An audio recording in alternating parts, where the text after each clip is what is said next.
Ah,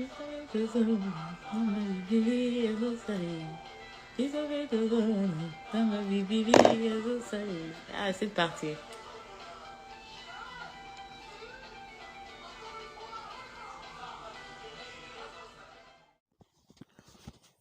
Merci d'être connecté sur ma chaîne Bibi Chumbombo officielle. Merci Nabino partout Bozali, Boza Kolanda, chaîne Nabino Bibi Chumbombo officielle. Ce qui est la première fois au côté, au s'abonner, au partager et qu'au ça la biso bien. Merci, bonne année à tout le monde. Bonne année. Nabino Nyonso Boza Kolanda. Une émission Nabiso analyse, toyaka surtout Kolobela.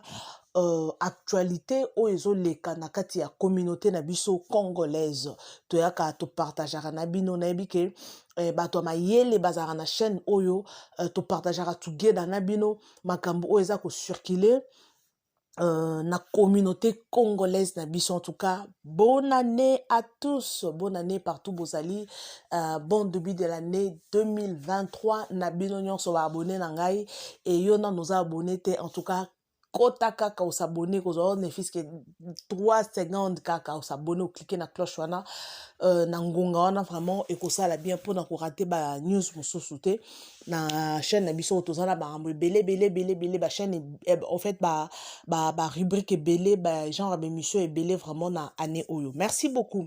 Sujet na biso ya lelo bomoni actualité bomoni vidéo oh ya Peniel eza ko circuler asali vidéo azoyemba nzembo ya ex mobali na ye ex papa ya bana na ye en fait ex papa ya bana te mais ex mobali na ye papa ya bana na ye mibale. Voilà, j'ai vu des commentaires, bah commis déjà que ça la analyse, bah commis qu'on publier kolobelango.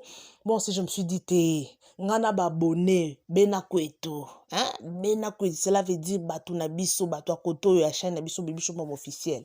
Ba abonné na ngato so lampe na bino na ebike marambo ezali eza enfin sujet moro o ezali sensible na biki bato mingi mpe balinga pasteur Mike Kalambai o aza star na biso tolobela pe biographie na ye soki oza na posa kolanda biographie ya pasteur Mike Kalambai okotika na chaîne na biso o komona biographie o ya pasteur Mike Kalambai âge na ye enfance na ye akola ndenge nini donc suivez ça soki oza na posa oyeba vie ya Mike pasteur Mike Kalambai. Voilà.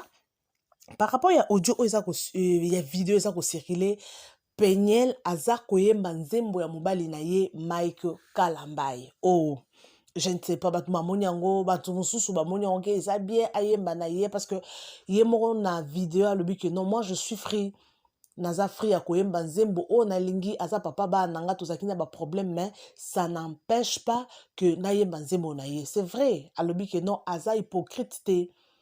Peniel alobi aza hypocrite te que nayemba nzembo ya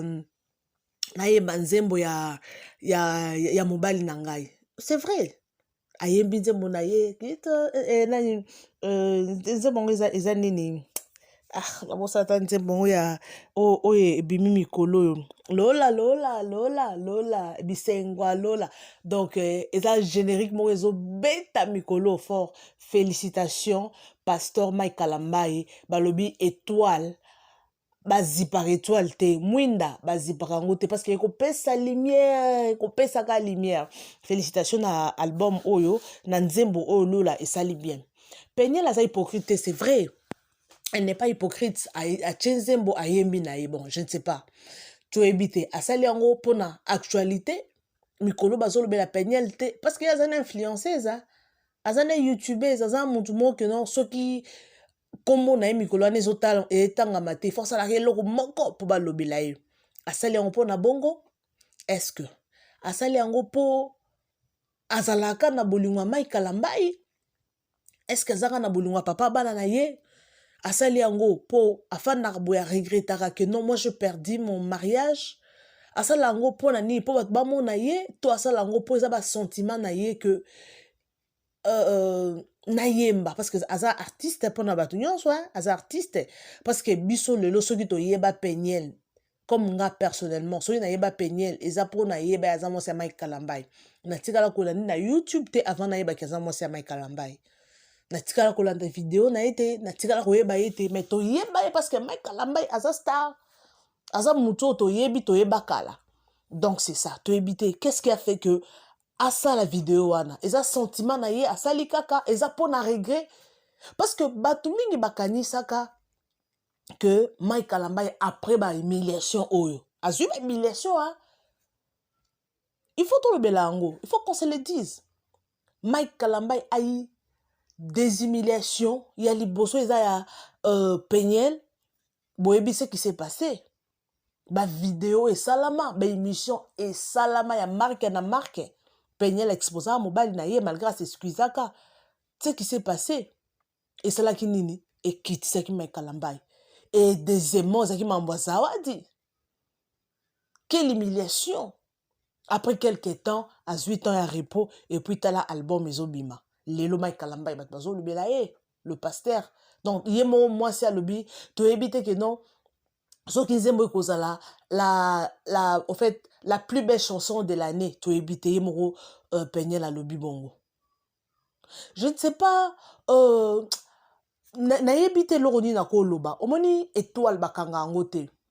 Mutu eba oyeboka bike non ata bato baboyinga menzamba linginga ndenge nazali omoso oza na étoile soko oza na aura oza na étoile ata babundisho ndenge nini ata oza na badefo parce que mutu nyonso oza na badefo na mokili mutu nyonso aza na badefo na mokili na mutu ana eloko na ye oyo esalaka bato babaye ye soko olobi mutu azala sembo fo ozalaka nzambe o azanga defo Peñel lelo mpo na nga quelque part elle regrette. Wana opinion nanga, c'est mon point de vue. Bino pe soki osant un point de vue autrement, juste moi commenter parce que moi j'aime bien discuter avec vous. Nalinga vraiment tout discuter na bino abonné ya Bibi Chumombo officiel. Moi d'après moi na monara Peñel ti le la regretta ka Mike Kalambai. Moi j'ai dit Mike Kalambai comment na ye, j'aime bien parler de lui parce que azamutu aye asala musane bien aye marabia azangi ba défauté et surtout bato bomona ba star basala nzambe ce sont des gens qui sont visueux par les diables basala nzambe oh pasteur oh moyembi baza visé bazangi mabete ba santute bazana mabena bango bazana ba défaut bazana ba point faible na bango bazala nango. Si vous avez mutu moko aza concentré na prière te akozala séduit anytime akokota na libulu anytime mabe koyela e to moni mambo elekanaki o Mike Kalambai ndumba abane ko beta ngai c'est la femme qui a fait la vidéo nga souvent na lobaka Peñel azalaki vraiment encadré te ce Peñel azalaki encadré N'habitez bamsou baloba que non kibo mwana azaki trop petit non azaki trop petit hein biso ba maman na biso na kala babala na ba 17 ans ba 18 ans je sais pas Peñel babala ki na âge nini ba maman baza na kala babala na ba 18 ans ba 15 ans même ba bota bana baza na maturité to baza na ngote ba parents bazalaka na libala ya Mike Kalambai ya na Peñel il y avait des parents ce qui problème ezarata bazu ba tobolio l'histoire ta bazu ba bouke liboko ba parents bazalaki bon je ne sais pas na époque ya ba parents na biso ba réseaux sociaux peut-être ezalaki te oh muto rose ali comme exposé peut-être mais lelo monde évolué et comme il comme keka boy réseaux sociaux ce qui Peñel azalaka bien encadré mais libala ya Peñel ngezati lelo mais tala lelo Mike c'est bon c'est bien bon ba Emilia qui est c'est azana mabena inga na kolobate ke no Mike azangi mabena yo azaki numba ndo bana ba chanteuse oh abade ko pesa monga bana te akabaka te par-ci par-là en tout cas makambu ngai na bino to makambu qu'est-ce qui s'est passé ba tu ba finga ki Peñel ndumba boy na boy OK c'est bon ce qui bon moi na to loba nde ba to bando loba non qui bon moi na il y avait des commentaires ba to bazo ça la émission qui bon moi na c'est bien bon siko banani bazaki ba encadrer na bango Peñel azana ba parents, sa mère est en vie, son père est vivant. Azana bandeko, azaki na bankadre te à moins que azala mona o ayokaka te. Toko condamné pas à 100% te to ebite qu'est-ce qui était derrière ya maramwana nyonso ke non mwana ko matina niveau ko bana ba réseaux sociaux a exposé mobile eloko wana. Eza parmi eloko o esala ke Mike Kalambai asala nini azonga nsima. Soki esalamaka te par exemple ou Peniel abimaka na mibali mosusu te, mais peut-être benga baza together. Parce que Mike Kalamba aza mulube, moi si déjà soko bimina mobali mosusu, eza ja chibinji, eza ja chibau, automatiquement libala eza te. Et surtout que bazara pressé ya koyebisa Mike aya kozwa mbongo libala na ye, Mike Kalamba ayaka ye moko azwi mbongo libala na ye, ok. Mais pourquoi eloko po to mona bato musu bakabwani mais bakosa ata 2 ans bakabwani na bango mais mbongo libala eza kaka. Et l'on est qui trop vite. Les balles moko esalamaka trop vite. Et séparation moko esalamaka trop vite. Ce qui base au temps. Parce que l'on kendaka rapidité dans les réseaux sociaux. Peigner la leki mbala moko mobali boya zo betangai sali boya mobali bala ba pesa. Donc c'est que l'on moko humiliation. Et le bala ngo bokechu. Humiliance, ça c'est l'humiliance. Bokechu wa yambo. Combattant rigolo. Abe c'est l'humiliance. Et ça que humiliation bandeko. Ça fait mal. Nga eloko esalanga pasi na loba na bi peigner la perdant libala na ye sitôt. Ba maman na biso ba fanda, ba maman na biso na ba maman na biso en général, maman na nga maman na yo muto zolanda ngai ba fanda ba 60 ans mariage, ba 70 ans mariage, ba 50 ans mariage, baba na ba âge ni. Est-ce que na mabala na bango ba kutana na bambanda te? Ba kutana na ba papa ko beta te? O mona papa mususu akenda sunola ndako. Abeti mama tiki mama ka aboy. Mais ba mama na ba fana mabala ti lelo. Ba mama nyoso tozomona banzela o ba mama nyoso ba biso soki ba bando betela yo masolo. Ba mama ya kala ba no betelo masolo. Qu'est-ce qui s'est passé dans le mariage? Et là mususu biso ba fille lelo ko supporter ngote. Mais ba fanda na mabala. Loko mona Peniel azoyemba nzembo ya bisengo ya Lola. Et ça m'a bêté. Aza star ya mboka na biso pasteur Mike Kalambai. Nzembo, tanga nzembo wana. Maman, la fille comme elle est, je vous dis, elle souffre. Peignez leur souffrir, hein. Totika semblant, Peignez, elle souffre. Et alinga Mike Kalambai tilelo. Et je vous dis, moi, quand alikamna sabino, Peignez tilelo a regrettaka. Soke za la balou bate. Soke za keno Mike Kalambai za moulou bate, Peignez za moulou bate. Melbenga bazongana. Ata pasteur Mike place à Kenda. Aregretaka Peignez, je vous dis. Mais c'est impossible pour bazonga together.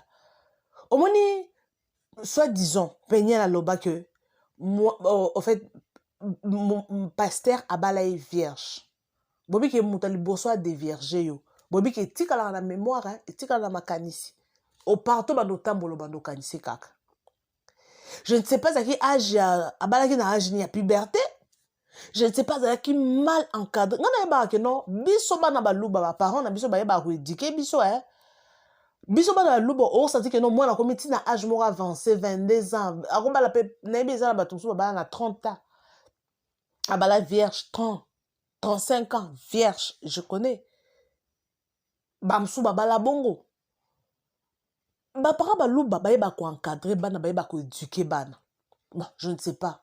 Na habité ba parents ya baluba o ya mojima ya mboka na ba parents baluba o ba kolisi ba na poto peut-être ça différent bano ba kola na poto na bana o bazokola na mboka et totalement c'est différent c'est vraiment différent mais moi na koli aba comme na niveau abala je ne sais pas ça qui âge puberté ne sala ki bongo mobala ko beta yo. Mobala ko zule bambanda. Mais si tu aimes le mari, olingi libala na yo wana, tu vas faire tout pour que mobile wana changé. Si on sali tout et qui a changé, on a autre chose. Mais les lots, ceux qui m'ont ça la maka en dehors ya média. Mais peut-être libala nenge zonga. Parce que tam pasteur Mike Kamba le bon matin ya mata. T'es tout ça là-bas, tout solo là. Moi, je suis contre Peniel T, naza contre Mike T. Naza juste au milieu du village. Bien au moment où on a pasteur Mike Kalamba il est le bon moment que non vitesse et que sous ma casse. Bon moment été. Donc azan est là au moment particulier. Malgré ma benaye, Peniel nenga zawana. Moi na moi c'est nenga zawana. Aza c'est une très belle femme. Comment on a Peniel? Est-ce que bon moment est longue Peniel wana? A moi si kitoko ta ba lèvre ta la misu ta la zolo ana tai kitoko azana oba na basi luba ba ona ba bibelu ba bibelu ba mole o biso benga ngo chibelu mona mulube foza likolo tonda nde penyel wana. C'est une très belle femme. OK, non, mobile moko ta ko résister. Mais pourquoi à parvenir qu'au fanda dans les mariages té? Why? Pour nani a fait dans les mariages té? Why? Pour nani azwaki kokaki ko garder libala na été. Pourquoi? Pour nani tout se poser ma question. Est-ce que Mike na boyaka ye to na boyaka Mike Kalambai? Mais là tout le monde nzembo zo yemba ma azo yemba tous ala batu I think need toza batu to linga pe erozo yemba nzembo moko boye ya mudia ex na yo o penser beaucoup na si butu wana panya ala la rate a raisonnaka premier jour bakutanaka a raisonnaka premier jour ba déviergeaye a raisonnant tout ce qui s'est passé dans la relation na bango. Abane ko think about it. Azo penser toza batu to sa ba sembla te nazo ye makaka poza papa ba na ngai naza libre oza libre omonyo baloba buzo ba liboso mayele na sima. Et on se roza star oza na aura. Non mais muta na aura muta na star an étoile ko sale mabete. Yo salinga mabenge étoile langa ke zongenga kaka onomona nga na ba TV omona nga na musika mais yo wanati. Mais yo c'est tout ça aux star. Ça star ma bête. Oh, mais yo ba ebiote. Yo ça mutu ma bête. Yo ba ebiote. Mutu ba ebi wana yo na zo avancer kaka. Ba fane ba olinge kaka. Ba so linge donc. Et c'est le remoro ça que non o c'est comme mutu non. Et ça juste pour na quoi apprendre que et loko oyo za na ona maboko. Il faut pas négliger. Au cause ana mwasi soit au cause ana mobali.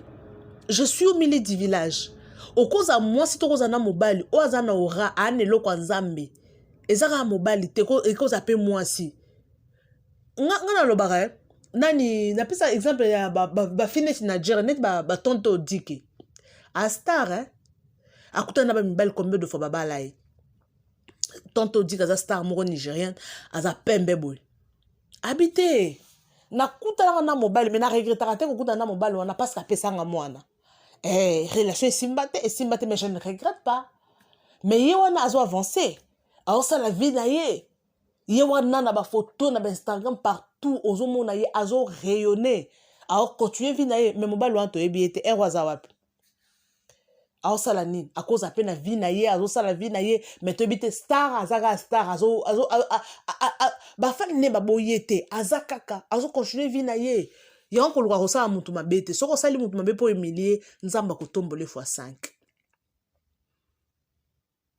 parce que loko wana openye la sala ti le culpabilité Koko matina niveau bokende bosamba na zo garde ya bana na ngai maika ko salate mais pourquoi exposer la personne que tu as partagé ton intimité dans le remords salama déjà to condamné à la fille à 100% parce que mobile pas akina mabe na ye mais ko yemba nzembo asa free ko yemba nzembo mais na kati na mote mezo soi mobile na ngai amoko raisonner na rata libale na rata ba tout so ba rata ka par erreur otelika be sia ta moi sio non kende wat moi ça niveau na ngate kende après quelque temps nzamba tomboli mutu oko mo regretter yango na vie yo ko luka ko sa mutu mabete tika yo nde basala o mabe mama mutu azo salo mabe boye bakate ke non so mutu azo salo mabe a pambolo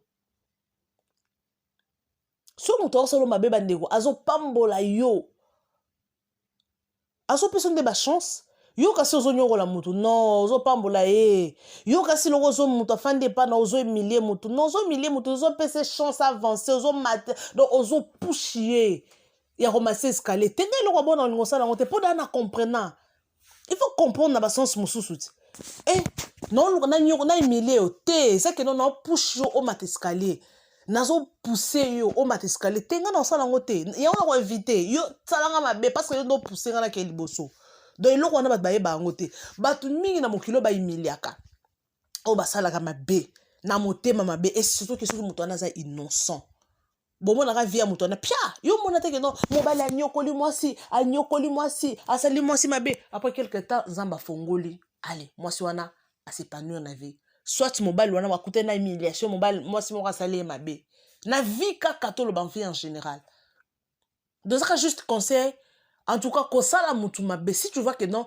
dans une relation ça ne fonctionne pas et surtout que oza innocent mi bena na malembe otiki botika mambo ekende na vie on ne force pas la nature so moni ke makambo ezo simba te tika na yo ko forcer vite au moins que mutu azolinga yo te laisse ko forcer vite mutu komi tina niveau que non exposé bolumbu na zawadi lo zawadi oh tozonga na mobali na ngai tozonga na mobali na nga oh bozonga na mobali to moni photo te ozonga photo akala otina mobali no tozonga ni falo to mona video bozala kati ya ndako soki bolai likola metu nde tokomona ke non zawadi baza bek na mobali na ye mais tomoni te zaka photo nyonso wana nini culpabilité yo saka na culpabilité omo moto asali yo mabe koloba eloko te fanda nye yo saka siko bandaka koloba nzamba atungisi na culpabilité aolala te olala boye nasali moto mabe